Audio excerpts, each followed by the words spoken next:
आऊज़ुबिल्लाहि मिनश्शैतानिर्रजीम बिस्मिल्लाहिर्रहमानिर्रहीम।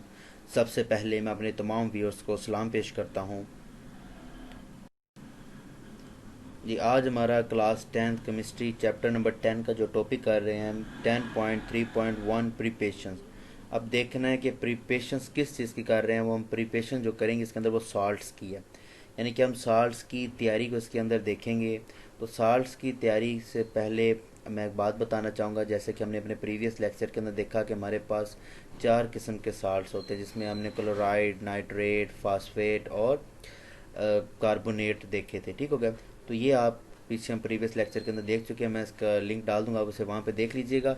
हम सिर्फ यहाँ पे आज बात करेंगे कि साल्ट प्रिपेयर कैसे होता है। तो सबसे पहले हम देखते हैं कि जो साल्ट होता है ये हमारे पास की दो कैटेगरीज होती हैं। एक, या तो ये वाटर के अंदर सोलिबल होता है या तो वाटर के अंदर इनसोलिबल होता है।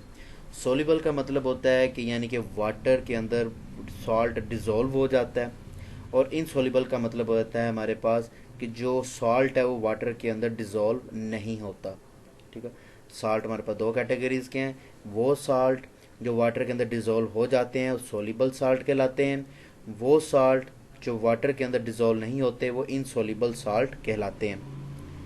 आगे हम बात करते हैं कि जो इनकी मेथड है प्रिपरेशंस का साल्ट का, वो होता है सोलबिलिटी इन वाटर के ऊपर। अब सोलबिलिटी क्या चीज़ होती है? सोलबिलिटी हमारे पास, यानी कि अगर मैं आपको छोटी सी एग्जांपल दूं तो नॉर्मली इसके अंदर हमारे पास सॉल्वेंट की जो मिकदार थी वो ज़्यादा होती है, सल्यूट कम होता है। जैसे कि लाइक जो नमक है, अगर हम इसको वाटर के अंदर डाल देते हैं तो इसके अंदर डिज़ोल्व हो जाता है। तो ये हमारे पास सोलबिलिटी इन वाटर है। ठीक हो गया। तो यानी कि ऐसा सोल्यूशन जिसके अंदर सॉल्वेंट की मिकदार ज़्यादा होती है, सॉल्वेंट की कम होती है, उसे हम क्या कहते हैं? सोलबिलिटी। जैसे कि आपको आगे एग्जांपल दी है सॉल्ट की और वाटर की। आगे हम कुछ हमारे पास जनरल मेथड हैं साल्ट की प्रिपरेशंस के। तो हमारे पास टोटल 5 मेथड आते हैं, जिसमें 4 मेथड जो है वो हमारे पास सोलिबल सॉल्ट के हैं। यानी कि इसके अंदर 4 टाइप्स के हमारे पास साल्ट वो हैं जो सोलिबल है, यानी कि वाटर के अंदर डिज़ोल्व हो जाते हैं।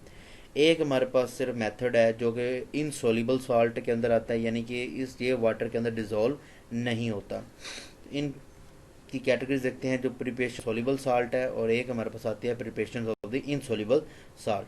तो चूंकि ये हमारे पास सिर्फ एक ही मेथड होता है, लेकिन इसके हमारे पास अगर फर्दर 4 मेथड होते हैं, उनको देखते हैं बारी बारी। तो इसके अंदर हमारे पास जो ये साल्ट प्रिपेयर होता है, इसमें फर्स्ट हमारे पास आता है reaction in the acid and metals, यानी कि मेटल और एसिड्स के रिएक्शन से एक साल्ट हम हैं।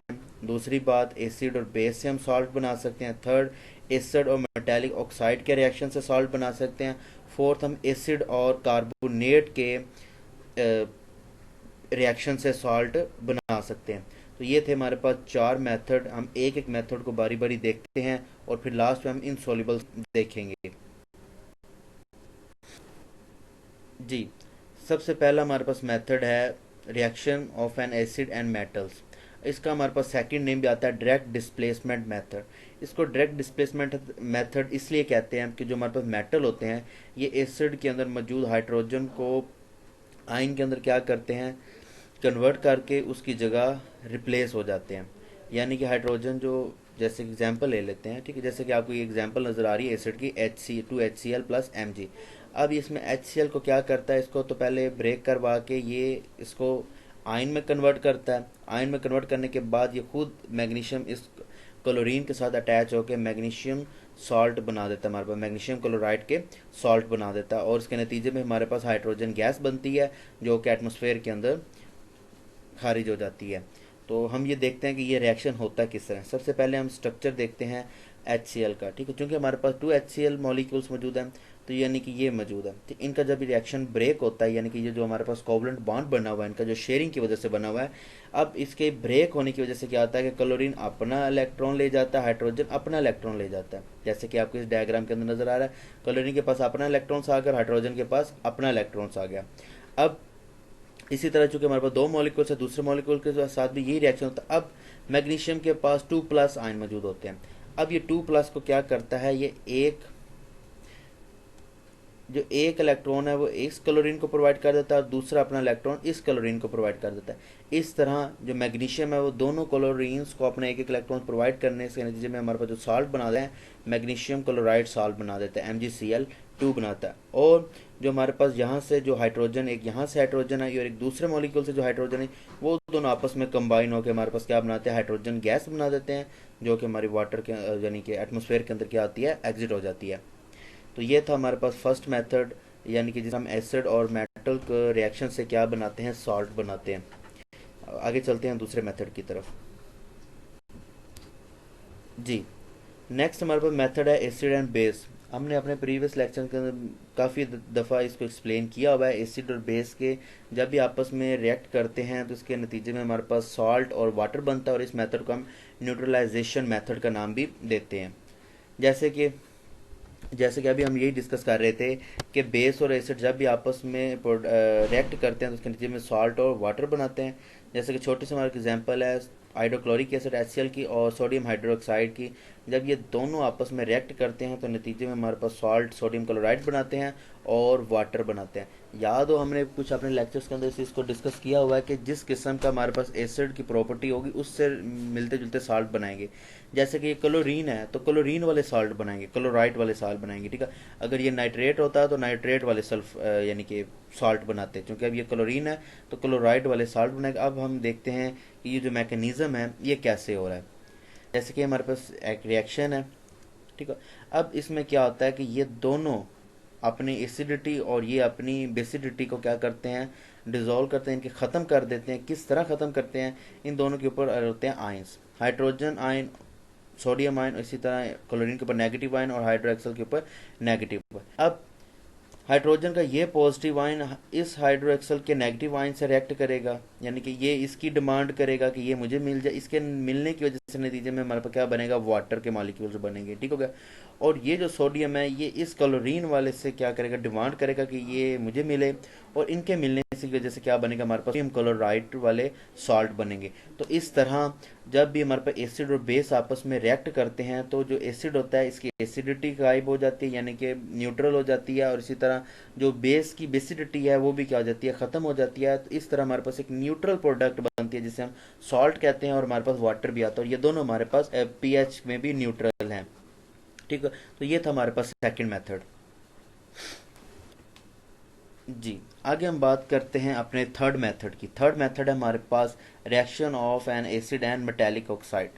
सबसे पहले देखते हैं कि मेटेलिक ऑक्साइड क्या होता है। ये नेम से ही आइडिया हो रहा है कि यानी कि कोई भी मेटल अगर ऑक्सीजन के साथ रिएक्ट करता है या ऑक्सीजन के साथ कंबाइन होता है तो इस तरह बनने वाली जो प्रोडक्ट होती है उसे हम कहते हैं मेटेलिक ऑक्साइड। यानी कि इसके अंदर मेटल और ऑक्सीजन आपस में क्या होते हैं, कंबाइन होते हैं। और जब हमने इसको रिएक्ट करवाना है तो डाइल्यूट एसिड लेना है। डाइल्यूट एसिड यानी कि वो एसिड जिसकी जो पावर होती है वो थोड़ी वीक हो, यानी कि उसके अंदर हमने इम्प्योर फॉर्म हो, यानी कि उसके अंदर वाटर हमने बहुत ज़्यादा क्या किया वो शामिल किया हो। तो जो ऐसा एसिड होता है उसे हम डाइल्यूट एसिड कहते हैं, ठीक हो गया। जैसे कि नॉर्मली अगर मैं शरबत बनाता हूँ तो मैं पानी ज़्यादा डाल देता हूँ, ठीक होगा। चीनी और जो जामी शीरी है या इस तरह कोई भी शरबत बना रहा हूँ उसकी मिकदार कम डाल देता हूँ, तो वो जो सोल्यूशन मेरे पास बनता है वो मेरे पास डाइल्यूट सोल्यूशन होता है। तो इसी तरह यानी कि ऐसा एसिड जिसके अंदर हमारे पास मिलावट बहुत ज़्यादा हो तो उसे हम क्या कहते हैं, डाइल्यूट एसिड लेते हैं। तो हमने डाइल्यूट एसिड का मेटेलिक ऑक्साइड के साथ रिएक्ट करवाना है, और इन दोनों के रिएक्ट होने की वजह से हमारे पास क्या प्रोडक्ट बनेगी, सॉल्ट बनेगा और वाटर बनेगा। जैसे कि हमारे पास एग्जांपल है, एसिड हम ले रहे हैं H2SO4 और मेटेलिक ऑक्साइड हम ले रहे हैं CuO, ठीक, कॉपर ऑक्साइड, ठीक होगा। अब चूंकि एसिड हमारे पास सल्फेट वाला है तो जो हमारे पास प्रोडक्ट बनेगा साल्ट का वो भी सल्फेट वाला ही होगा। तो इसके नतीजे हमारे पास कॉपर सल्फेट बनता है और वाटर के मॉलिक्यूल्स आते हैं। अब देखते हैं ये थोड़ा रिएक्शन होता है किस तरह। जैसे कि हमें ये डायग्राम आपको एक नज़र आ रही है, ये इनके स्ट्रक्चर की डायग्राम नज़र आ रही है, ठीक है। इसके अंदर आपको ये सल्फ्यूरिक एसिड के साथ जो बॉन्ड नज़र आ रहे हैं, सल्फ्यूरिक एसिड का जो सल्फर है इसके साथ ये जो ऑक्सीजन है ये डबल बॉन्डेड अटैच है, इसी तरह ये भी इसके साथ डबल बॉन्डेड अटैच है, यानी कि डबल कोवलेंट बॉन्ड है। और इसी तरह यहाँ पे सिंगल बॉन्ड है, यहाँ पे भी सिंगल बॉन्ड, और ये दोनों के दरमियान आयंस मौजूद हैं, ठीक हो गया। हाइड्रोजन इस ऑक्सीजन के साथ हाइड्रोजन इस ऑक्सीजन, ये दोनों आपस में क्या करते हैं, रिएक्शन जब ब्रेक होता है तो इन दोनों के ब्रेक होने की वजह से ऑक्सीजन की चूंकि इलेक्ट्रोनेगेटिविटी ज़्यादा होती है, यानी कि इसके पास पावर ज़्यादा होती है, तो ये नतीजे में क्या करता है, इस हाइड्रोजन का जो इलेक्ट्रॉन्स होता है वो भी अपनी तरफ क्या करता है, पुल कर लेता है। इसी तरह ये भी अपनी तरफ पुल कर लेता है। दोनों पुल करने के से हमारे पास एक हाइड्रोजन आयन बन जाता है, और ये हाइड्रोजन आयन यानी कि हमारे पास प्रोटॉन्स बन जाते हैं ये दोनों। और इसी तरह हमारे पास यहाँ पे नेगेटिव चार्ज और यहाँ पे भी नेगेटिव चार्ज आ जाता है। अब ये जो दोनों पॉजिटिव आयन है ये किधर जाते हैं, ऑक्सीजन के पास हमेशा दो लोन पेयर मौजूद होते हैं। ये हाइड्रोजन इसके साथ अटैच हो जाएगा, ये हाइड्रोजन इसके साथ अटैच हो जाएगा। अब आपको ये बात याद होगी, जब भी कोई एटम या कोई भी मॉलिक्यूल या कोई भी element lone pair of electrons donate करता है तो उसके ऊपर पॉजिटिव चार्ज आता है। इस तरह ऑक्सीजन के ऊपर क्या आ जाएगा, पॉजिटिव चार्ज आ जाएगा इन दोनों हाइड्रोजन आयन यानी प्रोटॉन के अटैच होने से। अब वो अपने इस प्रोटॉन को पॉजिटिव खत्म करने के लिए क्या करेगा, कॉपर को तोड़ देगा, कॉपर को इग्नोर करेगा, ठीक है, कॉपर को जो ब्रेकेज करवा देगा उसके रिएक्शन की यानी कि बॉन्ड की तोड़ देगा। अब बॉन्ड तोड़ने के नतीजे में ऑक्सीजन की जो इलेक्ट्रोनेगेटिविटी थी वो होती है ज़्यादा, इसलिए वो कॉपर के भी जो दो इलेक्ट्रॉन्स है उसको भी अपनी तरफ क्या कर लेगा, पुल कर लेगा। अब पुल करने की वजह से इसके ऊपर हमारे पास आ जाता है ऊपर 2+ चार्ज। अब इसके ऊपर 2+ चार्ज है और इन दोनों के ऊपर नेगेटिव चार्ज है।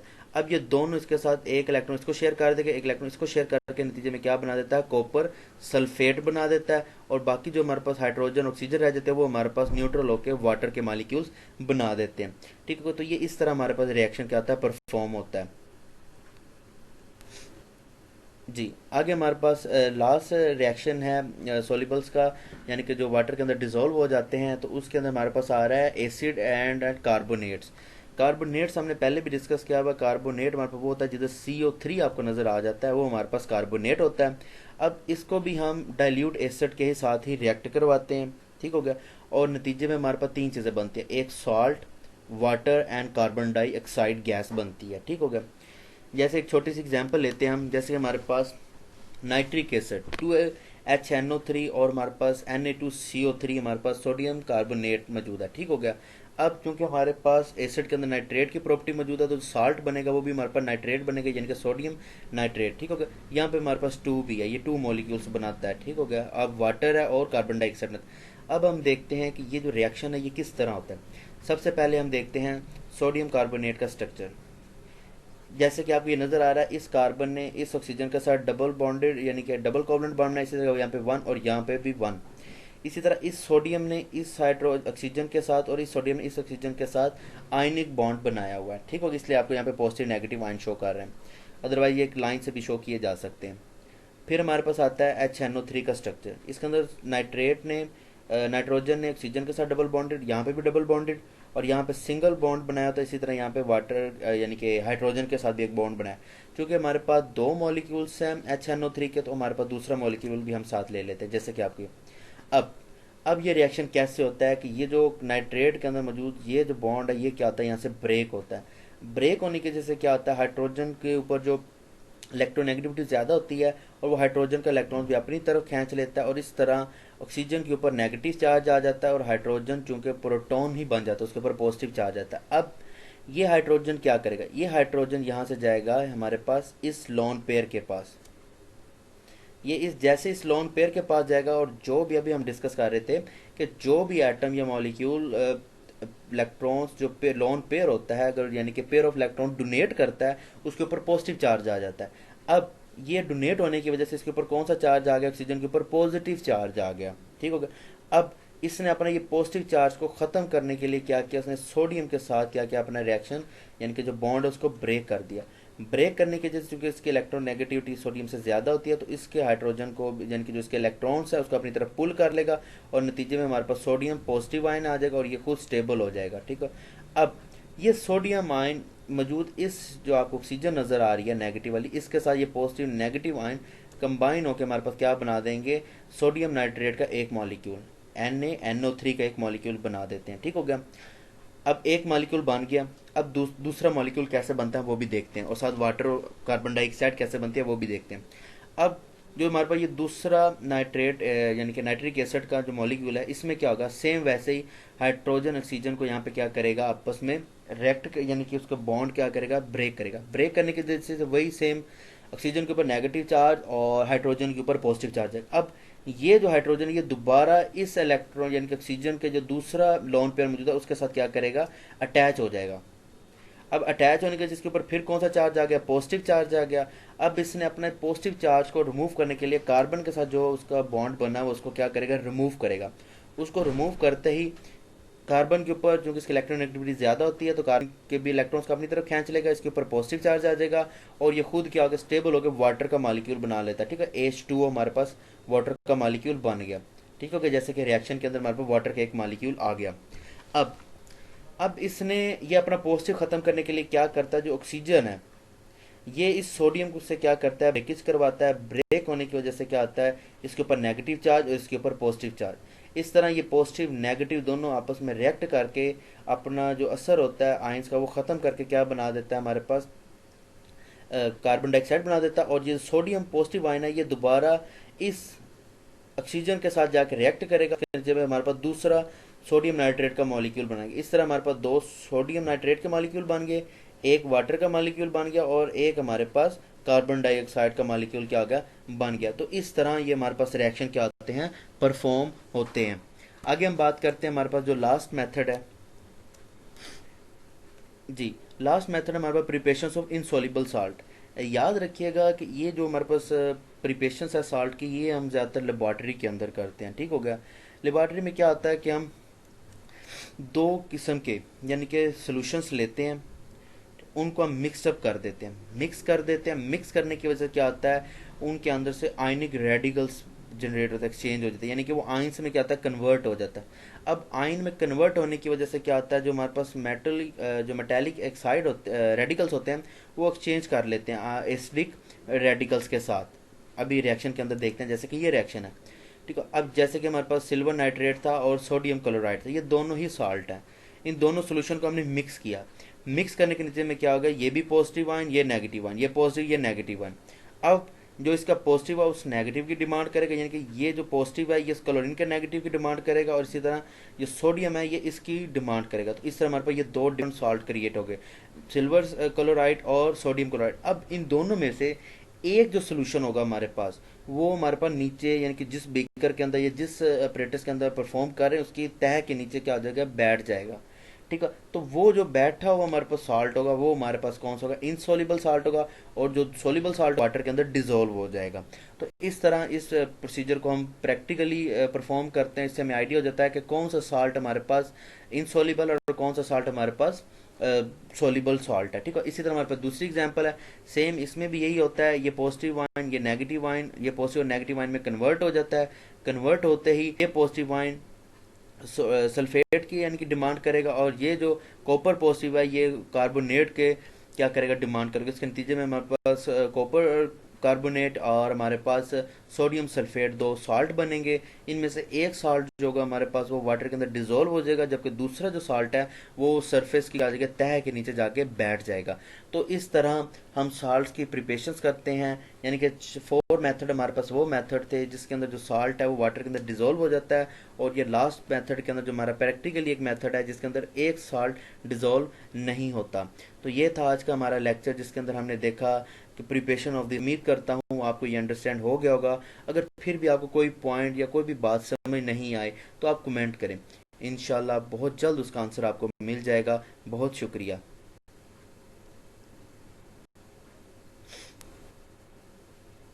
वीडियो अच्छी लगी है, लेक्चर की समझ भी आ रही है तो लाइक करें, कमेंट करें, और अगर अभी तक आपने मेरा चैनल सब्सक्राइब नहीं किया तो मेरे चैनल को भी सब्सक्राइब करें और साथ लगे छोटे से बेल आइकन को लाजमी प्रेस करें ताकि मेरी आने वाली हर वीडियो या लेक्चर आप तक पहले पहुंच सके। बहुत शुक्रिया, इंशाल्लाह मुलाकात होती है नेक्स्ट लेक्चर में, तब तक के लिए अल्लाह हाफिज़।